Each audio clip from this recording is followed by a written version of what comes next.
I read a lot of books and I have a lot of questions to answer, so let's get into this 2024 end of the year book tag. If you're new, my name is Maya and I love that you're here. The questions that I have for this tag are a mix of questions that I got from Sara, Carrolli, Khalilah D, and I actually came up with my own questions. My own questions will be listed in the description of this video and I'll just tag it next to which ones are mine on the screen. I personally think that it's hard to choose just one answer for a lot of these questions, especially if you've read a lot of books in the year. So a lot of these questions will have multiple answers because I want to give some books their flowers. I did read 60+ books this year, but not every single book will be in this tag. So if you want to see every single book I've read and my ratings for them, go check out my 2024 wrap-up video. To start off, books you wish you could read for the first time. Again, I have 7. First is Legendborn by Tracy Deonn, Tide by Carrie and Cole, Heartstopper by Alice Osman, The Ballad of Never After by Stephanie Garber, The Lost Story by Meg Schaffer, and Heartless Hunter by Kristen Cicerelli. Heartstopper literally saved my life, and The Lost Story transported me to a world I didn't know I needed until I read it, and the others made me feel understood and safe. Favorite new characters? I have 10. First up is Cell. He's just my type. Also William from Legendborn because he's so adorable and smart, but he's not going to take any shit from anybody. Tyler from Tide. This is my very first book boyfriend. He's a gentle lover and a deadly fighter. Gray from A Curse So Dark and Lonely by Bridget Kemmerer. He's very protective and I love his name and I trust him with my life. Gideon from Heartless Hunter by Kristen Cicerelli. Gideon is a deeply scarred lover boy and I love him so much and he deserves the absolute best. Jeremy from The Lost Story. This man is just it. 2 words that I would use to describe him, oh my gosh: sunshine and top. Jack from More Than Forever. He's honestly just a mood. Like, he's a perfectly grumpy king. Jesper. He's an energetic, comedic sharpshooter. Also Wylan because he's so sweet and deadly. Noah from Blindsided because he's so wholesome and I relate to him the most. Looking back on this list, I'm realizing that all the characters are either cute and funny or mysterious and protective. What can I say? Most surprising book, good and bad. So the most surprising book for me that was actually really good was Heartless Hunter. I like this book way more than I thought I would. This is also the very first enemies to lovers witch hunter book that I picked up to read for myself. Before this, I was not going out of my way to search for enemies to lovers stories because I wasn't even a big fan of the trope at the time, but this book did it well. This is enemies to lovers. This book made me like the trope. I just found myself really loving the world, the characters, the lore, the backstory. Like, I was just relating so much to these characters and how they were feeling about each other. Another book that was surprisingly good was The Maidens by Alex Michaelides. That was not on my radar, but when I finally read it, I was having the time of my life listening to that book. A book that was surprisingly bad was Ruckus by LJ Shen. I think this is my very first book that I read by her, and I picked this up for myself. I got it from Barnes. I even did a little flip through to get a sense of the writing to see if I would like it, because this year is also the year that I started reading for myself, so this was one of the first few books that I picked out for myself and I really thought I was gonna like it.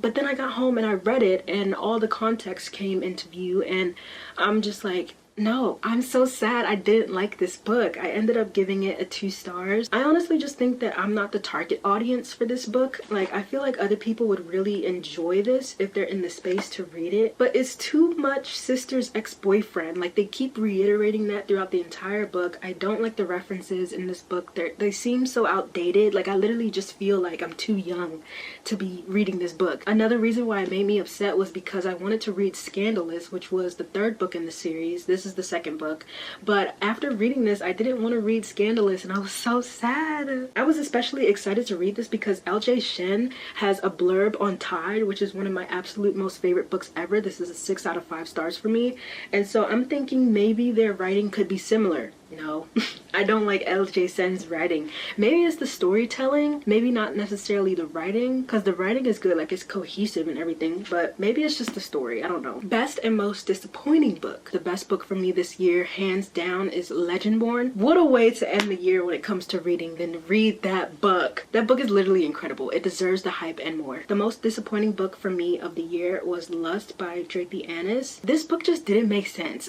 It seemed like she lost the plot and it never recovered. And I was upset because it started out okay. I was really enjoying the beginning of it. It was going really fast, like it's really fast paced, but then it just fell off. Another really disappointing book for me this year was You Had Me at Happy Hour by Timothy Janofsky. Brother, I started reading it, binging it. It was a 5-star for me until the last act of the book, the third act. There were just things that were happening that didn't need to happen, that were so unnecessary, and it just really fell flat for me. And even though we got a happy ending, it just didn't feel like deserved, or it was kind of just anticlimactic. It was so disappointing. I ended up giving it a 3 stars. Oh, like how do you go from a 5-star to a 3-star? How many series did you start, complete, and DNF? For this question, I'm only going to include cliffhanger series and not any standalones or interconnected standalones. So in total, I started 11 series. I'm going to most likely continue 5 of those series. I completed 3 series and I hard DNF 3 series. The ones I'm going to continue are Legend Born by Tracy Dion, Six of Crows by Lee Bardugo, Heartless Hunter by Kristen Cercarelli, Akatar by Sarah J. Maas, and Black Hollow Lane by Julia Nobel. The series that I've completed this year was Once Upon a Broken Heart by Stephanie Garber, The Cruel Prince by Holly Black, and Heartstopper by Alice Osment. The series that I hard DNF'd were Ninth House by Lee Bardugo, Prince of Lust by Lucian Burr, and Curse Breakers by Bridget Kermerer. A Curse So Dark and Lonely is the first book in the series, and I heard way too many overwhelming negative reviews for the rest of the series, so I'm just going to leave it be at the first book. I DNF'd the Prince of Lust series because it's really dark and apparently it only gets darker, and it's not for me. I don't want to go through that. I DNF'd Ninth House because honestly, I don't want to continue with an incompleted series where the second book wasn't even all that good apparently. Plus, I just don't feel the need to continue the series. I don't really care about Darlington that much. Best series that you've read. Now, I have 2. Of the ones that I completed this year, I would say the best series I've read is the Once Upon a Broken Heart series by Stephanie Garber. I also want to give an honorable mention to Heartstopper. Prettiest covers. I have 2. The first one being A Ballad of Never After by Stephanie Garber, of course, and Our Secret Moments by Janisha Boswell. Best dedications. I have 5. Wild Eyes, A Curse for True Love, Our Secret Moments, Sweet Surrender, and Heartless Hunter. I am going to read them out for you, starting off with Wild Eyes by Elsie Silver. For all the ones who have felt crippled by the opinions of others, I hope you learn to love what you're doing so completely that all those critical voices cease to matter. Until then, remember that thriving is winning. Go forth and thrive. Here's A Curse for True Love's dedication for anyone who has ever hoped for a second chance. Heartless Hunter's dedication for those afraid to be who they are. Our Secret Moments dedication is for those who always have something to say and for those who listen. Sweet Surrender's dedication is to everyone still waiting to feel safe enough to surrender. Books with your new favorite quotes. I have 8. Heartless Hunter, Legend Born, Six of Crows, The Lost Story, Wild Eyes, A Court of Mist and Fury, The Silent Patient, and Tide. I personally believe that quotes are spoilers to the book, so if you don't want to hear any of the quotes from the books that I just mentioned, skip to this timestamp. But now I'm going to start with Heartless Hunter because it actually plays into the next book's quote. The quote that I chose from Heartless Hunter is, "Was any of it real?" And it don't even matter which character said that. The next quote is from Legend Born. This one is from Bree. "For the first time in a long time, I let myself enjoy a moment of warmth and safety without wondering if it's real." Brother, oh my gosh. From Six of Crows, my favorite quote is from Inej's chapter. It says, "Many boys will bring you flowers, but someday you'll meet a boy who will learn your favorite flower, your favorite song, your favorite sweet. And even if he's too poor to give any of them, it won't matter because he will have taken the time to know you as no one else does. Only that boy earns your heart." I've heard this quote before and I didn't know it was from Six of Crows, so when I stumbled upon it, girl, the way this quote snatched my wig, okay? I actually have 3 quotes from The Lost Story that I really love, but one of them literally gives away something, so I won't mention it here. And the other 2 quotes are literally within the same couple paragraphs. So the first quote is, "You kill an artist, you kill their unmade art too. Why don't people think about that before they hurt each other?" The second one is, "Your entire kingdom exist because someone liked your story. If I were you, I'd take that as a sign you ought to write some more stories. Wow, that one's so good. Oh, Jesus. The next quote is from Wild Eyes by Elsie Silver. This quote is from Rosie. Oh my gosh, Rosie was giving the girls something to think about, okay? Has anyone ever told you that you don't have to? You don't have to keep doing this job if it doesn't bring you joy. You're allowed to quit. This next quote is from A Court of Mist and Fury by Sarah J. Maas. Moore hopped off the bed, opened the door for me, and said, "There are good days and hard days for me. Even now. Don't let the hard days win." I really needed to hear that one in the moment. The next quote is from The Silent Patient from Alex Michaelides. "We often mistake love for fireworks, for drama and dysfunction. But real love is very quiet, very still. It's boring if seen from the perspective of high drama. Love is deep and calm and constant." Alex is for the girls. His quotes eat every time. The next quote is from Tide. The quote from Tyler says, "Without knowing it, her sweetness melts the ice around my heart and lulls the voices in my head." New favorite authors. I have 5 new favorite authors, and these are in no particular order. Tracy Deonn, Janissa Boswell, Stephanie Garber, Carrie Cole, and Alex Michaelides. Books you finally read. I have 6 on this list. The first one is 6 of Crows. I honestly had no plans to read this book at first, but then I watched the Shadow and Bone show, and I eventually started watching the show just for the crows. So it made me want to read the book, but then I got scared of the book because it seemed so dense, and I was a bit intimidated, I'm not gonna lie. But now that I finally read it, girl, what was I afraid of? The long chapters, but it's easy to read and it's a great story. Next is Heartstopper. I honestly had heard about this book throughout the year. I would hear a lot of amazing reviews for it, but I just didn't think to read it. Like, I just never read it. But then I saw that there was a show made from it and people were saying it was so good. So I'm like, let me just read the books before I watch the show, and I'm so glad I did. Next is The Maidens. I honestly wasn't excited to read this after The Silent Patient until I saw someone do a yes, no, or maybe and gave this book a yes. Eventually I got tired of reading romance and I felt like I needed something different, so I picked this up, and I'm so happy I did because this book did it for me. I was enjoying myself every step of the way throughout this audiobook. Jesus, I really like Alex's storytelling. Next is Our Secret Moments by Janissa Boswell. I took some time to read this because I thought I was going to read it for a video, but then that didn't end up happening, so I finally just read it for myself and loved it. Next is ACOTAR. I had seen this book everywhere when I was first getting into reading.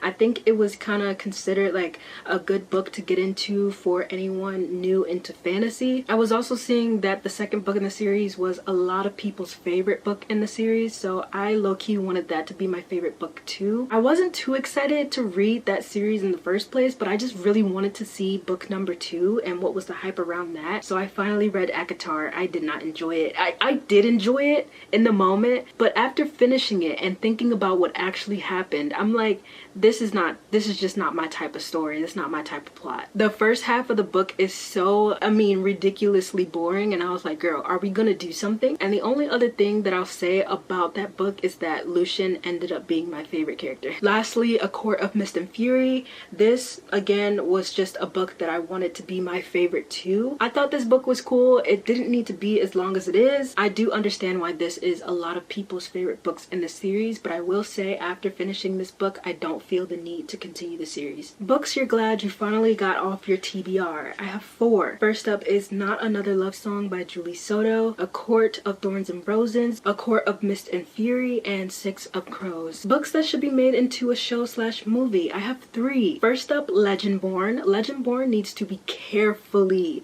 made into a show, okay? Take your time with it, please. Next is When No One Is Watching by Alyssa Cole. You know those movies? Oh, I forget the person already. Doesn't his name start with a J? But like with Nope, and I think the movie's called Us, or This Is Us, with the I'll put it on the screen. When No One Is Watching can literally be up there with them.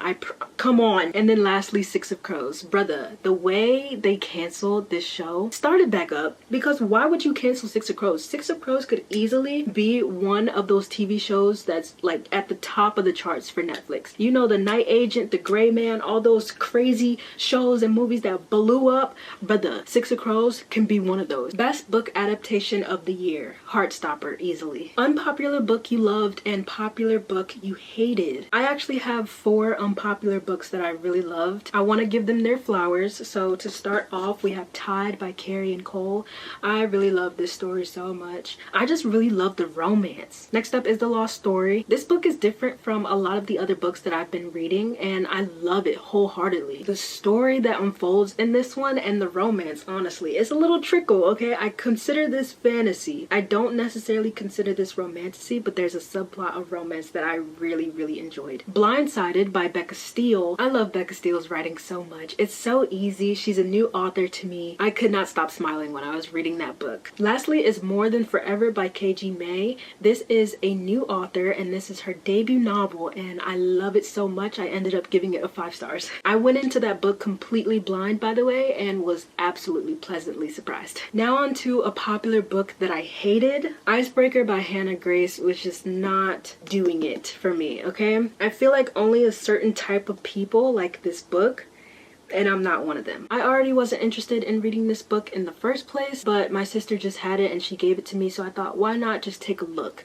No, I DNF'd about this much in. I even thought I was just gonna make a video on this, but no, I can't get through this book. The writing is good, it's just the characters and what everyone is doing, and it's just like, ew, they're so shallow. A lot of them don't even make sense. Apparently Nate is supposed to be the best book boyfriend ever. He's not, bro. What other quote other than making her laugh is him appreciating her for who she is, other than complimenting her looks? You're gonna have to let me know because I'm not seeing it. And Stas is just plain mean. It goes too much back and forth between her being a mean wanker and an absolute angel compared to her friends. This book was written by an English author set in the United States, but honestly the Brits need to keep it. And I don't even hate this book because of all the spice that's in it. I really don't. A lot of people say that and it's like it's too much for them. No, I don't care how much spice is in a book. Nate is surrounded by envious ass friends who just literally don't want to see him win. Honestly, everybody keeps saying that they love Henry, and it's like, girl, Henry ain't doing too much. He don't gotta do too much, and he is cute, but like he's not as like lovable as everyone's saying he is. And I think a lot of people say that they like Henry because the characters in this book say that they love Henry. The only thing I've seen Henry do is leave like a little toiletry basket out for girls whenever they come over. That's about it so far, sis. Nothing too special. I've read way better books than this. And for those saying it's not the plot, there is no plot, it's just vibes. First of all, yeah, there's a plot. Second of all, the vibes are toxic, the vibes are low. And again, this book is for certain people, and if you like that, if you need that, by all means you'll indulge in this heavily. But best audiobooks, I have 3, and these are in order for my most favorites in terms of the narrator and their ability to bring the story to life. Ninth House by Leigh Bardugo, The Lost Story by Meg Schaffer, and The Maidens by Alex Michaelides. I always recommend, if you're going to read Ninth House for the first time, listen to the audiobook, please. Like, I'm telling you, I'm not even recommending at this point. Listen to the audiobook for Ninth House on your first run through. I did, and I ended up giving it a 5 star. A new annual reread. I have 3. First up is Legendborn, then Tide, and then also The Lost Story. New favorite comfort book. I have 2. First is Legendborn. Legendborn is literally, again, my home. 6 stars out of 5. I love it so much. And then Tide. This is actually the very first book that I gave 6 stars out of 5. This book just feels so good. An overhyped book and an underhyped book. An overhyped book for me is ACOTAR, honestly. That book is not that good. And then I have 3 underhyped books: The Lost Story, Blindsided, and Sweet by Hal Avery. Sweet is a psychological thriller romance, and it's this author's debut thriller novel. This person usually writes romances, and I just happened to stumble on this book not knowing that it's their debut thriller novel. I loved it. I enjoyed it. You feel me? Like, I ended up giving it a 4.5 stars. If you're someone who absolutely hates predicting plot twists, then maybe maybe you won't like this one, but I did not care. I'm not that type of person, so I enjoyed it. I did actually end up guessing what happened, but that literally made me feel smart. Actually, now that I think about it, it just confirmed that I had common sense. Favorite couples. I have 6. 3 of them are straight couples and 3 of them are gay couples. I also made sure to choose couples where I like both of the characters in the couple. Honestly, this first one might not count, but I'm gonna say it anyway. Brianna and Sel. This next couple is actually underhyped in my opinion, and I don't hear a lot of people talk about them, but it's actually Lala and Chaos from A Curse for True Love. I need those two to have a 3-book series, just like we got Caraval and we got Once Upon a Broken Heart. I need something for Lala and Chaos, thank you. Next is Kat and Connor from Our Secret Moments. Honestly, this couple is pretty refreshing for me. Moving on to the gay couples, we have Jeremy and Rafe from The Lost Story. I truly did not know I needed these two until I read this book, 100%. I just love their dynamic. It's something different that I hadn't read before and I loved it. Next is Jack and Nick from More Than Forever by KG May. This is a grumpy couple, and it works. Lastly is Nick and Charlie from Heartstopper. This is honestly the healthiest couple, I think, of the year. Favorite book boyfriend. I honestly have 5, and not because, like, I have a top one, don't get me wrong, I have a top one so far, but there are some people that I just love for other characters, you feel me? So first up, and I think my top book boyfriend so far, is Tyler from Tide.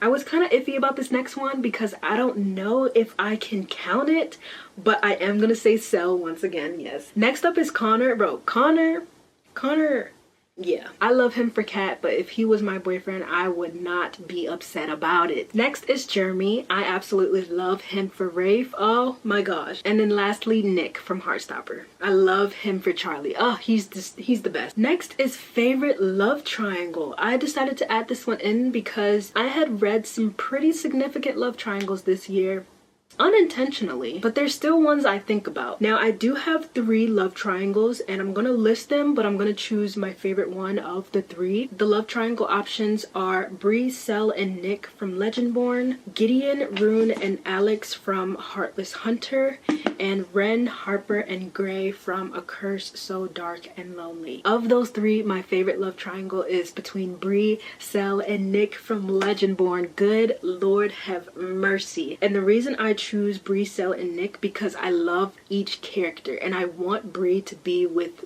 both of them. Like, I love both love interests. I like both love interest and Heartless Hunter as well, but I don't love every single character. And when it comes to Ren, Harper, and Gray, I despised Ren and I loved Gray. Plus, I didn't love every single character. But yeah, Bree, Sel, and Nick takes the cake, okay? Oh my gosh, Legendborn is too good. Favorite main characters. I have 6, female and male. So starting with the female main characters, one of my favorites was Evangeline from the Once Upon a Broken Heart series. Next is Kat from Our Secret Moments by Janisha Boswell. Now moving on to the main male characters. Also from Our Secret Moments, I did love Connor. Then there's Noah from Blindsided by Becca Steele. Next, it's Gideon from Heartless Hunter. And lastly is Tyler from Tide. Books you wish you got to this year. I have 2. I wish I got to Villain by Channy Lynn Feener and Hurricane Wars by Thea Guanzin. The longest and shortest book you've read. The longest book I read was actually A Court of Mist and Fury by Sarah J. Maas. This book is 600 plus pages, and the shortest book I read was Elevator Pitch, and that book was 50 pages. Favorite and least favorite tropes read this year. My favorite tropes that I've read this year are actually ones of small town, found family, enemies to lovers, and forbidden romance. Heartless Hunter made me like the enemies to lovers trope because this book did it well. I'm not seeking out enemies to lovers every single time I want to read a book though, but when I know I want a good one, I'll reread this book. The small town romances that stood out to me was Wild Eyes by Elsie Silver and Sweet by Hal Avery. When it comes to the tropes that were my least favorite read this year, I would say Beauty and the Beast and Blank's Blank. So let me explain. To start off with Beauty and the Beast, I will say Tide is one of my ultimate favorite books of all time, and this does have a Beauty and the Beast element to it, but it's very subtle and it's woven in so beautifully. Where I didn't like the Beauty and the Beast trope is from A Curse So Dark and Lonely. This purposefully has a Beauty and the Beast trope because I think it's a retelling of that fairy tale. I ended up giving this book a 3 stars. I didn't really love it too much. I just didn't enjoy it. And I think ACOTAR is also a Beauty and the Beast retelling, and I didn't enjoy that book either. That trope just wasn't hitting. And when it comes to blank's blank, what I mean by that is, for example, sister's ex-boyfriend, brother's best friend, those types of tropes, because they're so overdone. Like, if you see that trope in a synopsis, that's all they're going to talk about throughout the entire book. I promise you, it's going to be so annoying because it's like, girl, I know this is your cousin's brother. Like, we understand that. Can we please move along the plot? That's the least interesting thing about the story right now. I get it. They just repeat that so much throughout those types of stories, and I just can't take it. And that's part of the reason why I didn't like Ruckus. Favorite genre read this year? Honestly, fantasy/romantasy was really hitting this year for me. I'm not even gonna lie to you. I was reading a lot of fantasy books. I now have 2 sections for fantasy on my shelf right now that I did not expect would be there. Favorite novella read this year? Of the ones that I read, I would say Elevator Pitch. Favorite graphic novel? I have 3. Heartstopper 4 by Alice Osman, North Ranger by Ray. I honestly forget his last name right now, but you'll see it on the screen. And then If You'll Have Me by Uni. I thought this was a bit of an interesting question to ask. Authors you've read more books by after reading your first book by them. For me, I'm gonna break this up into standalones versus series. So for standalones, after reading my first book by Alyssa Cole, Lee Bardugo, Alex Michaelides, and Frida McFadden, I picked up another book by them this year. When it comes to series, those authors are Julia Nobel, Sarah J. Maas, Viano Oniomo, Stephanie Garber, Holly Black, Alice Osman, and Gillian Graves. Authors you won't read from again. I have 2. First up is Lisa Unger. I started to listen to the audiobook by her called Christmas Presents, and I got 47 minutes in and realized, my goodness me, this book is so boring. It's supposed to be a holiday thriller or mystery or something like that. It's way too boring. I said no. I hard DNF'd it, and I will never read anything by her again because I just don't like her writing. Next up is Lydia Harbinger. I've read Fallen Under by her, and it's kind of a mystery thriller, and I was really enjoying the mystery aspect of this book, but the romance, it's supposed to be considered a dark romance, but the romance is literally so terrible. I don't even think the dark romance girlies would like this book. Plus, the ending fell so flat and I hated it. It was to the point where I won't read anything else from her again. Authors you're excited to read from again: Tracy Dion, Janisha Boswell, Nicola Yoon, KG May, Becca Steele, Hal Avery, Carrion Cole, Meg Schaffer, and Kristen Cicerelli. This next one I thought would be really cool to add.